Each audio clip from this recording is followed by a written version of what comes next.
about the conversations that you have every day? The ones you have with your friends over coffee to catch up on their lives, with your family members when you're walking the dog, or with your child's teacher when you want to figure out how they're actually doing in school. Now, what if I told you that every one of those conversations, even the most mundane of them, are really negotiations, and that once we have the skills to know what type of conversation we're in, we can use every single conversation in order to better connect to those people around us.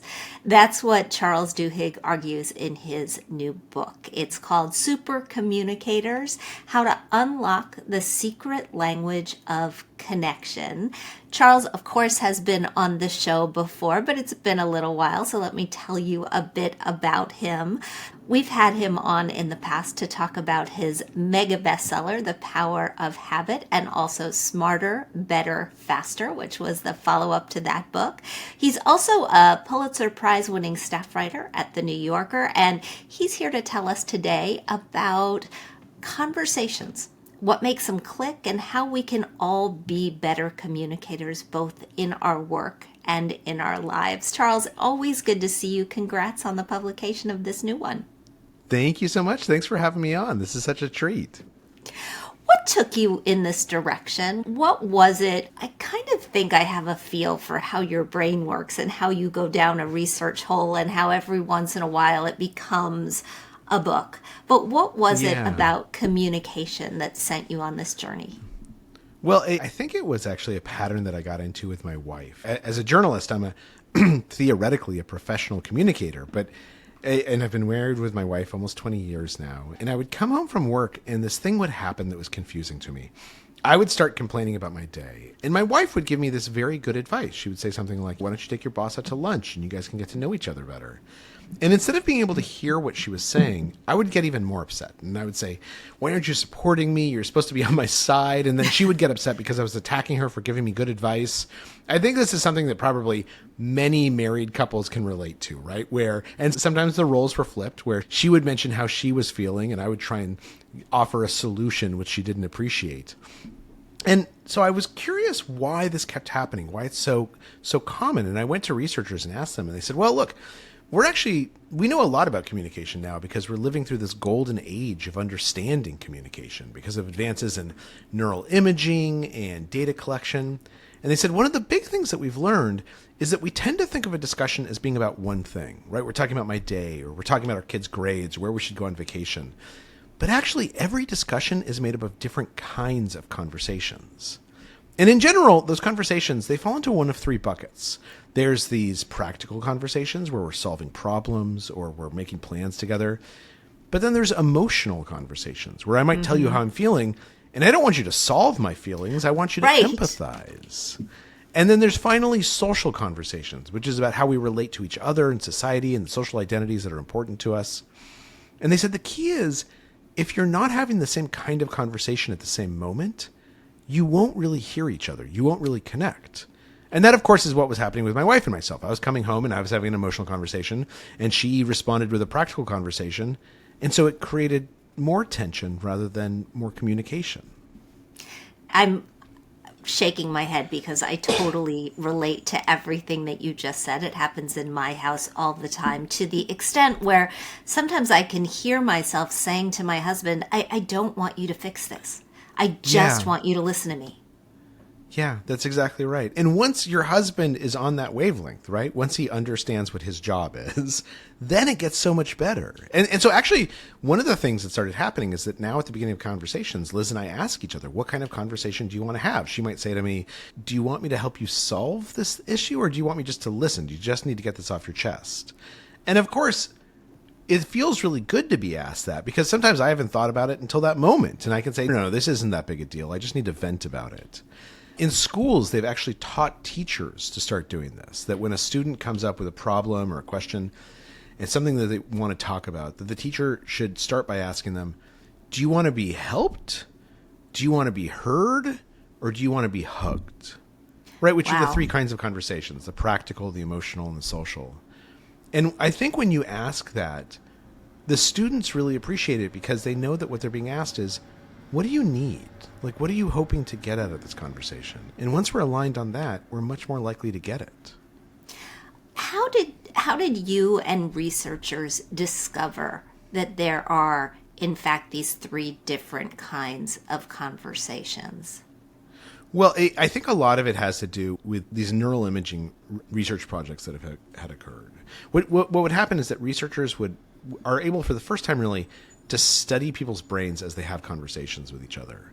And they saw this kind of interesting thing. And some of this we had known for a little while, that when you're in a good conversation with someone, when you're clicking with someone, even if it's over the telephone, your body starts to change. You begin to breathe alike. Your heart rates begin to match each other. But what scientists were able to see now was that not only does that happen, but actually the activity within our brain, the neural signals that's happening, as we're talking to someone, our brains look more and more similar. We begin thinking alike.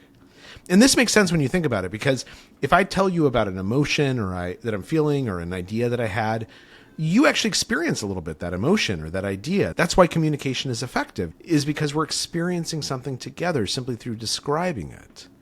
But what we know is that as our brains become more and more similar, as they become, in the language of neurology, neurally entrained, we're able to hear each other much better. We're able to understand what the other person is saying. And this is actually the goal of conversation and communication, is to achieve this neural entrainment, to get on the same wavelength, if you will, because that's when we really understand each other and when we're able to connect. When you have a person in your life and you routinely finish each other's sentences, is that what's happening? Absolutely. It's because of that neural entrainment, because you're having the same thought at the same time. And for you, sometimes people ask, like, who is a super communicator? And I think the answer is and I'll ask you, if you were having a bad day and you wanted to call someone who would just make you feel better, do you know who you would call? Sure. I mean, I would call my husband. There are people in my life that I definitely wouldn't call, people who I love, but sometimes trying to unpack something about my bad day turns into a conversation about their bad day, and that's not where I want to go. So your husband is for you a super communicator, and you're probably a super communicator back for him. We all have moments of super communication. We all have those moments when we walk into a meeting and we know exactly what to say to win everyone over. Or a friend calls and we know exactly what question to ask to help them figure out what's going on and make them feel better. Now, there are some people, though, who can do this more consistently. There's some people who can connect with almost anyone. And what we've learned is that those people simply learn a series of skills. When I first started doing this reporting, I thought that super communicators were probably people who are really charismatic or extroverts, or that they were born knowing how to do this. And what I discovered is exactly the opposite. Super communicators are simply people who have learned a handful of skills and have practiced them until they become habits. And it's those skills that allow us to connect with anyone else. And they're skills that anyone can learn, whether you're an introvert or extrovert or charming or really curmudgeonly. It's like learning to read. Anyone can do it. One of the interesting things about this work, and I want to dive into how we become those better communicators. But one of the interesting things to me, because we're a money show, is that this sort of practice gives you the ability to become more able to talk about difficult things, right? When we talk about talking about money, it's one of those things that people avoid because communicating about it can be wildly uncomfortable. But have you found that simply having this skill set enables people to talk about things they'd rather not talk about? Absolutely. And let's take money as an example. Oftentimes when we have conversations about money, we treat it as if it's a practical conversation. We're talking about a budget, or we're talking about planning for next year or planning for retirement. But the truth of the matter is, oftentimes, even though we're using practical language and we're pretending this is a practical discussion, it's really an emotional conversation, right? What we're talking about is we're talking about our anxieties. We're talking about guilt because I feel like you're saying that I'm spending too much money, or I'm not being responsible enough, or I'm worried about the future, or I'm excited about the future. I'm looking forward, and it feels complicated to feel like I'm financially secure. And most conversations about money are emotional conversations. And when we acknowledge that, when we say to the other person, look, I want to talk about money and I want to talk about our budget, and there is a practical conversation here, but before we do it, we need to have the emotional conversation. We need to get on the same wavelength, because if you're practical and I'm emotional, this isn't going to work. And so let me just tell you how I'm feeling, and you tell me how you're feeling. And once we're connected that way, then we can move on to these practical questions or these social questions, but we're moving together. We feel like we're in cooperation rather than in opposition. So absolutely, conversations where there's conflict, where there's uncertainty, ambiguity, anxiety, those become so much easier when we first start by saying, what kind of conversation are we having? And let's get aligned on that. Let's make sure we're having the same kind of conversation and moving through the conversations together. So let's get tactical, Okay. not to be confused with practical, and talk about how we know which of these conversations we're in. Yeah. And then I'd love to talk about the steps that we all need to learn in order to get better at it. Yeah, and actually they're very similar. So the first skill to develop in order to figure out what kind of conversation is happening is to get better at asking questions. And some questions are more powerful than others. One of the things that we know about supercommunicators is that consistent supercommunicators is that they tend to ask 10 to 20 times as many questions as the average person. And some of those questions are what's known as deep questions. And a deep question asks us about our values, or our beliefs, or experiences. And that can sound intimidating, but it's as simple as if you meet someone who's a doctor, instead of asking them, where do you practice medicine? Asking them, oh, what made you decide to become a doctor? Like, why'd you go to medical school? Or what do you love about being a doctor? Did you always want to be one from when you were a kid? Those are asking deep questions, and they don't seem deep. They don't seem intrusive, but they're giving the other person an opportunity to talk about who they are. There's a story in the book about a CIA officer who's sent overseas and is just terrible at his job. He's just really bad at recruiting overseas spies until he learns to start asking these deeper questions. At which point people get to tell him who they really are. And if he responds with his own vulnerability and his own authenticity, what's known as reciprocal authenticity, then they ended up being able to hear each other better and feeling closer. So the first skill is ask more questions, particularly if you're upset. There's this phrase that I love that says, if you're feeling furious, get curious.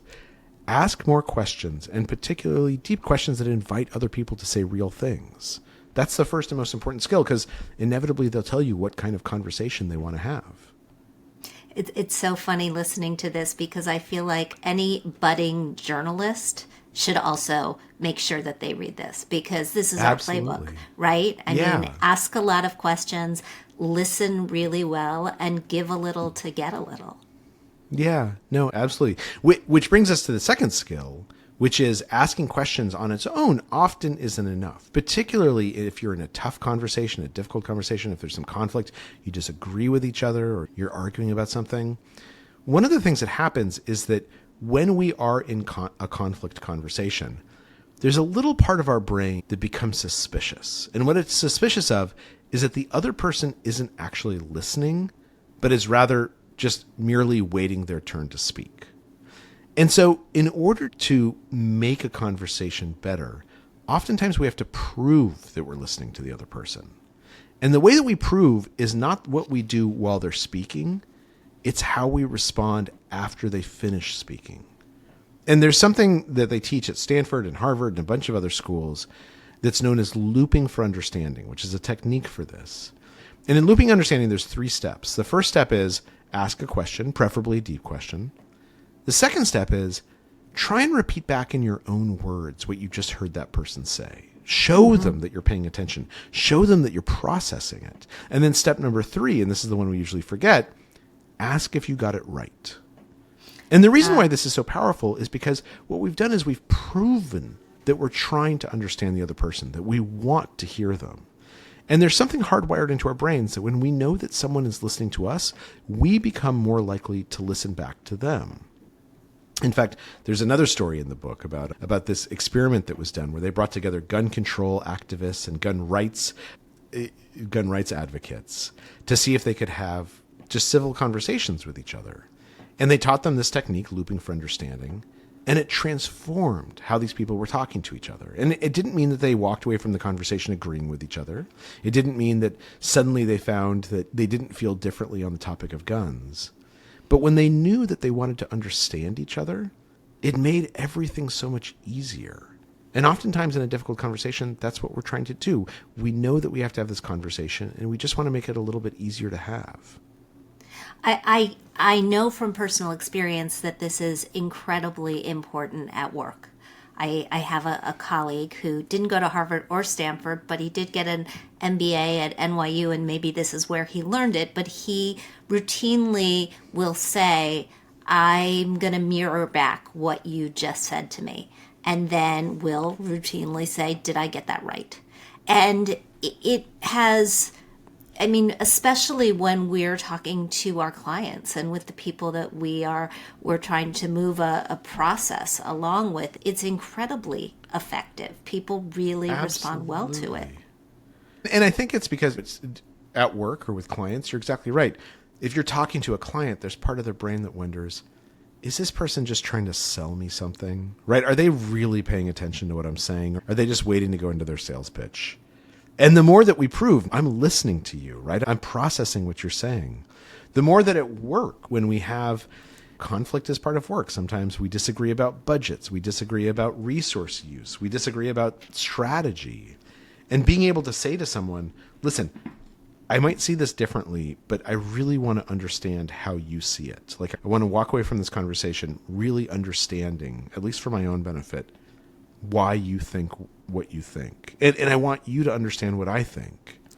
That changes a conversation significantly, because now, instead of trying to beat each other, instead of trying to convince each other, I'm right, you're wrong, I'm smart, you're dumb, what we're really doing is we're just saying, I want to understand you and I want you to understand me. And that doesn't mean we have to agree with each other, but it does mean that it's easier to understand why we're disagreeing and to figure out the places where we do agree. Where's the tipping point into intrusiveness? We all have people in our lives, at least I do, who just ask too many questions. Like I'm wary of getting into a conversation because I know it is going to be just a litany of questions, and sometimes I don't have the energy for that. Yeah, no, and a conversation should never feel like an interrogation, right? If only one person is asking questions. So I think two things. The first is, when we ask questions, the questions should be an invitation to share and not a mandate to share. So there's a big difference between saying, how much money did you make last year? And saying, I'm just wondering, like, do you like your job? Like, do you find that it's satisfying to you, that it provides for you? Right? One of those questions is a mandate. Tell me a number of the dollars you earned last year. And the other one is an invitation, because someone can say, yeah, I like my job a lot. Like, I find it deeply satisfying to help other people. Or they could say, yeah, I actually got into this and I was worried I wasn't going to earn enough money, but I'm earning plenty and I feel really good about that. So it's important to pose questions as an invitation. Now, the thing that you just asked about, what happens when we're in a conversation where this other person is just asking question after question and they're not offering anything up about themselves, is we can ask a question back. And we can say, oh, that's a really interesting question. I'd really like to hear your answer to this. I think the way that I feel is... And then there's this expectation that they have to answer that question as well. And then you can follow up with your own question. A conversation is a give and take. It's a back and this reciprocity is really important. So if one person is asking questions and the other is answering, then it feels like an interview, which is what this is, right? And there are times when we should have interviews and they're totally fine. But when we're having a conversation, you should be bringing yourself to it as much as you're asking other people to bring themselves. Chapter 2 of the book is titled, Every Conversation is a Negotiation.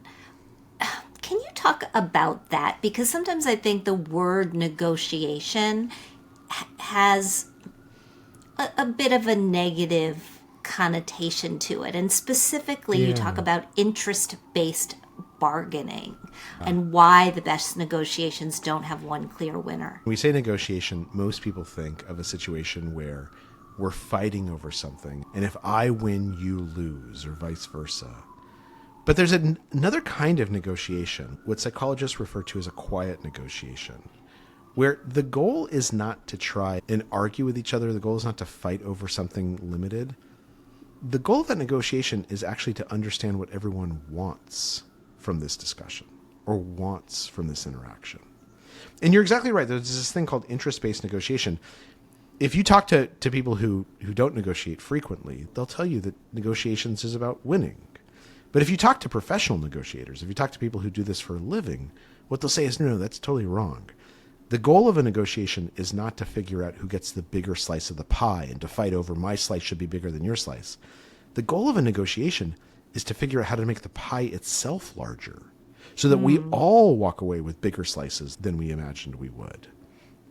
And you see this all the time in negotiations where people say the most important thing is creativity. It's coming up with new solutions that nobody thought of before. But in order to do that, you have to engage in this quiet negotiation to figure out, what does this other person really want?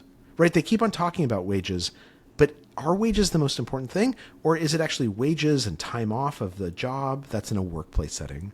Or if I'm talking to my spouse, Liz might be talking about that she really wants a vacation that's restful.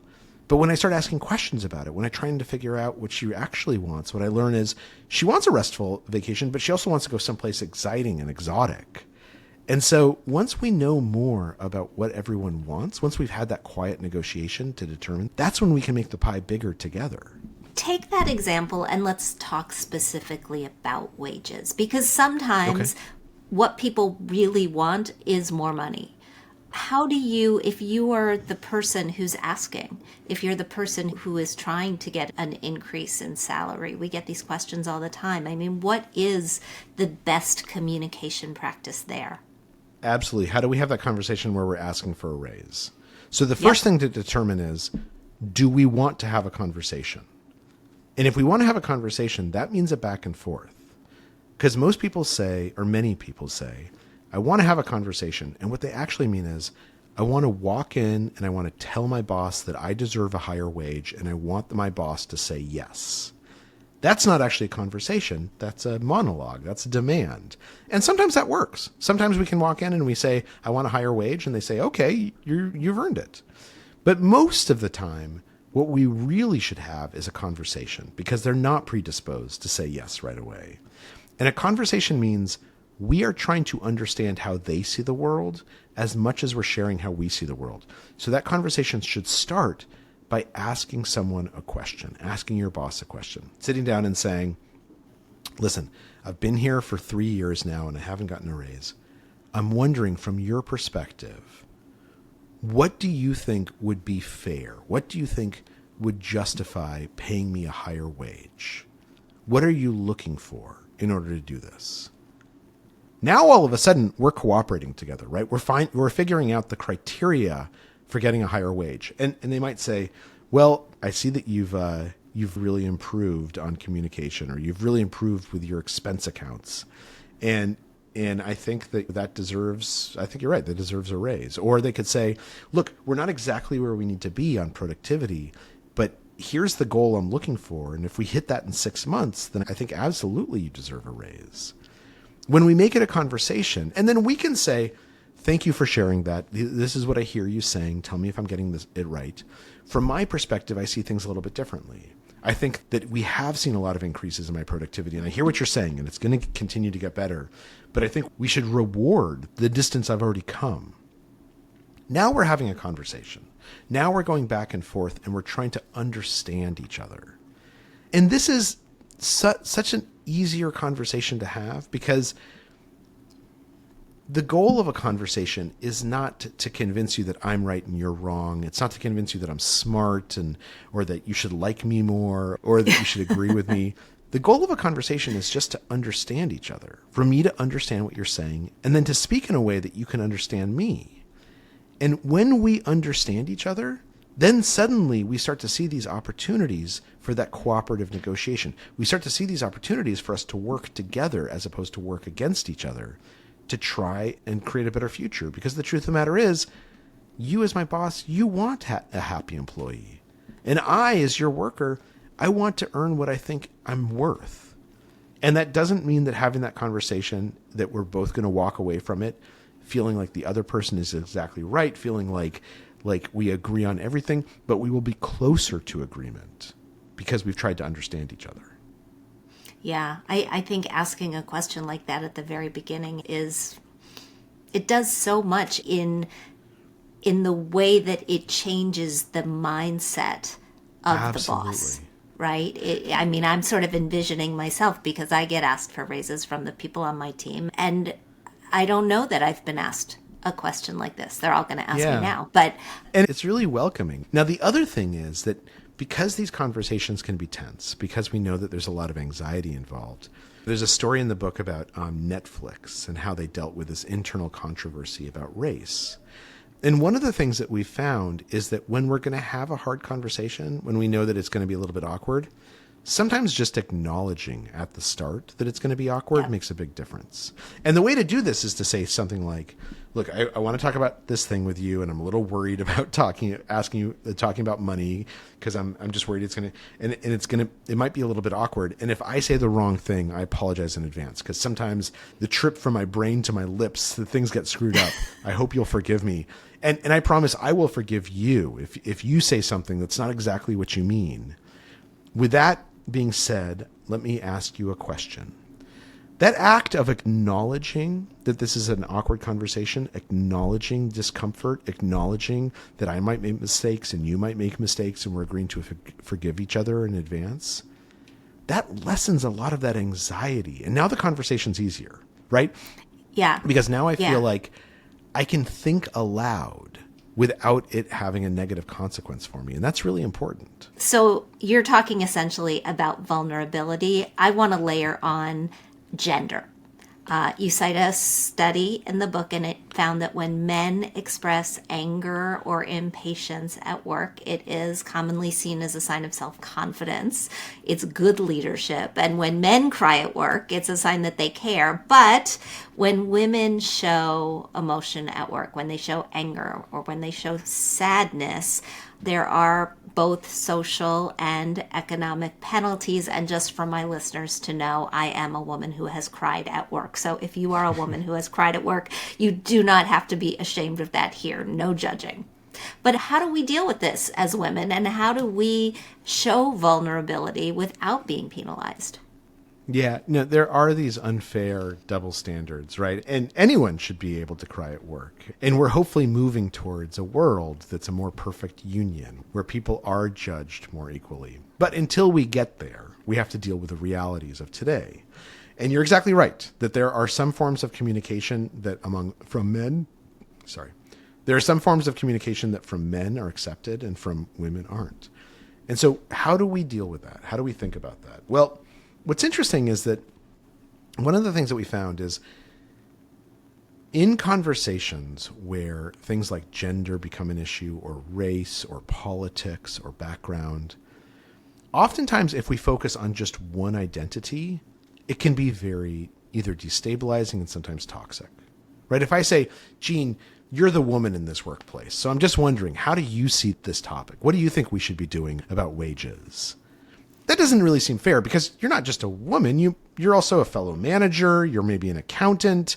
You're a sister. You're a mentor to young employees, both male and female.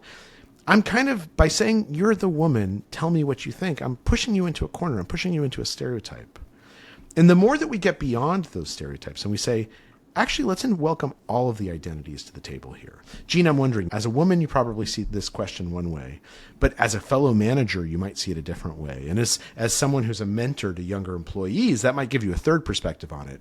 How do you see this issue? Tell me about that. All of a sudden, what I'm doing there, I'm not ignoring our differences. I'm not discounting them. In fact, I'm acknowledging that we might see things differently. But by inviting all of your identities to the conversation, I'm making it easier for you to tell me what you think, and I'm welcoming you to that discussion. And that feels really good and important. And so I wish that there was a magic wand where I could say, here's how you express vulnerability at work, and it's going to work every single time.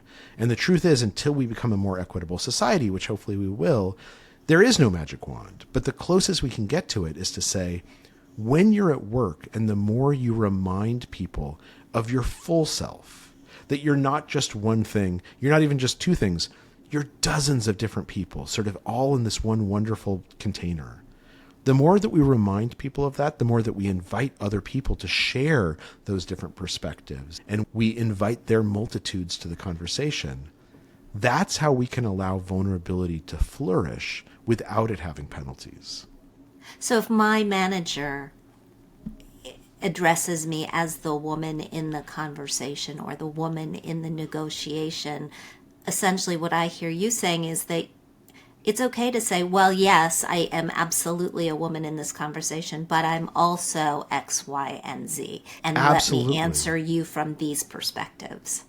And to even push it a little bit farther. And once you do that, to say, look, I'm wondering for you, manager, you're male, but I know you're also a person of color, and I know that you're someone who is taking care of your kids. Often you're the primary caregiver.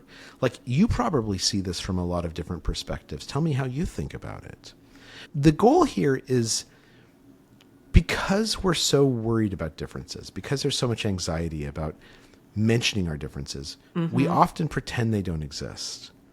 But the key to a social conversation and to having an open conversation and a welcoming conversation is to acknowledge that we're all different from each other. I mean, the fact that I'm a man and you're a woman is a difference, but there's so many other differences and so many other similarities that we have, and we want to connect with each other. And the more that we remind ourselves and others that there's a multitude of identities that we all possess that are important to all of us, that's when we find ways to connect. Because the truth of the matter is, in this age we're living in, with politics being so polarizing, the truth of the matter is, I want to get along with my neighbor. Like, the lawn sign that he has in front of his house for a political candidate, that's like 1% of who he is. And if his lawn sign is different from my lawn sign, that shouldn't define our entire relationship. It should be that we both care about our kids going to the same school together. We care about the pothole that the city hasn't fixed in front of our houses.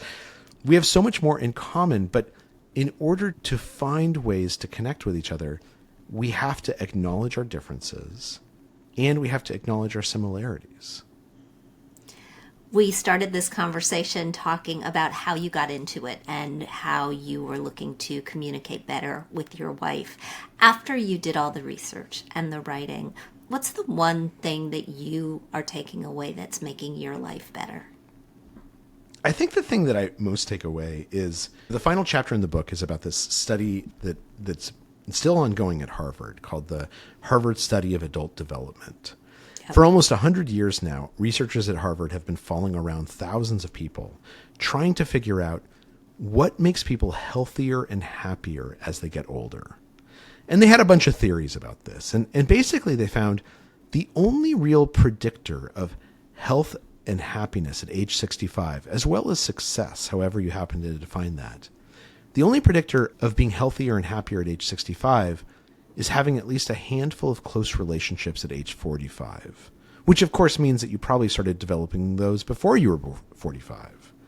And we've seen this again and again. This U.S. Surgeon General said that being lonely is the equivalent of smoking 15 cigarettes a day. It's really unhealthy to be lonely. And the way that we get closer to others, the way that we form those connections, is often through conversation, right? And it doesn't have to be conversation you have every day or every week or every month. I have a great friend who lives very far away, and I probably talk to them every 6 or 8 months. But when I do talk to them, I set aside an hour and a half so that we can really catch up with each other. So the thing that I've really carried away from doing this reporting is investing in those connections, investing in those conversations, working to, even though it can be awkward, even though it can be time consuming, even though it can be a little bit hard, working to connect with people who matter to you, that pays huge dividends, not only today, but later in life. And it's easy to prioritize work, and it's easy to prioritize our salary. But the truth of the matter is, when we prioritize our relationships, it's the thing that pays off over the long term. I love it. The book is Supercommunicators. Charles, if our listeners want more from you, where would you send them? Absolutely. You can find Supercommunicators in any bookstore near you, Amazon or your local bookstore, which is wonderful. And my website is charlesduhigg.com. Or if you Google Supercommunicators or The Power of Habit, you'll find me. And there's information on there how to get in contact with me. Amazing. Thanks so much for doing this. This was fun for me. Thank you so much. It was for me too.